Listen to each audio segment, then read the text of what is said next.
Ce que j'ai envie de dire à ceux qui veulent se lancer, c'est vraiment de croire en leurs rêves. Quand on a des idées à porter, il faut aller au bout de ses rêves, au bout de ses idées. D'abord, ça peut être des petits rêves. On enclenche une sorte de mouvement en soi qui fait que déjà on s'entraîne soi-même et puis à un moment donné, on commence à entraîner les autres. Et c'est là où ça devient intéressant, encourageant, parce qu'en fait, on commence à mesurer les conséquences heureuses des initiatives qu'on a prises. Je m'appelle Thomas Huriez, je suis le gérant de 1083.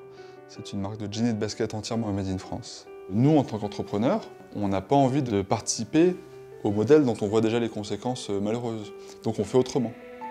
Un jean, ça pousse pas sur un arbre. Il y a plein d'étapes, et donc plein d'hommes et de femmes derrière qui œuvrent à faire ce travail-là.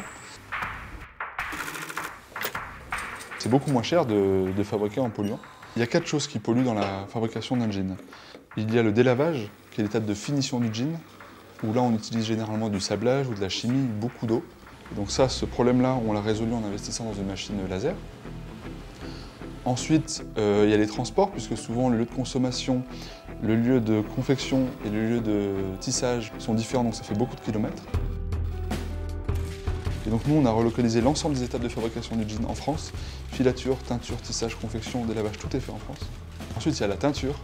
Le 4e point le plus polluant, c'est la partie culture du coton, qui est extrêmement OGM, qui consomme énormément de pesticides.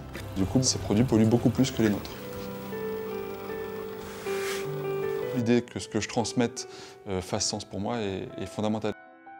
Transmission des savoir-faire, transmission des convictions, et ce qu'on a de riche, on a le devoir de le transmettre aux autres.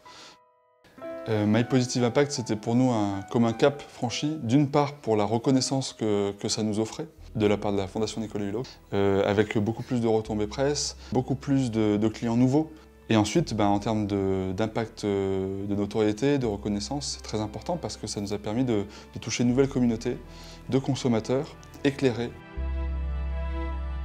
Je ne sais pas quel sera le nouveau monde de demain, mais je fais tout ce qu'il m'est possible de faire 24 heures sur 24 pour mettre mon énergie au profit du nouveau monde auquel je crois.